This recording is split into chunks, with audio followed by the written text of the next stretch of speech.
City ଫୋରମରେ ଏଥିରେ click କରନ୍ତୁ। ରିପୋର୍ଟଗୁଡ଼ିକ ଯେଉଁଥିରେ ଆପଣ ଡକ୍ୟୁମେଣ୍ଟ ଏକ୍ସଚେଞ୍ଜ ଟ୍ରାକରକୁ ଡକ୍ୟୁମେଣ୍ଟ କରନ୍ତି, ସେହି ତାରିଖ ପ୍ରବେଶ କରନ୍ତୁ ଯେଉଁଠାରୁ ଆପଣ ଟ୍ରାକର ସୃଷ୍ଟି କରିବାକୁ ଚାହୁଁଛନ୍ତି।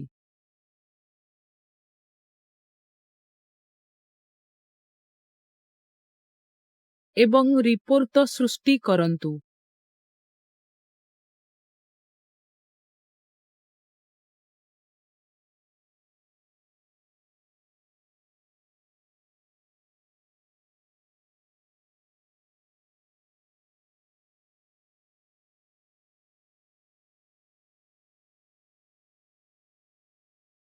ବିଦେଶୀ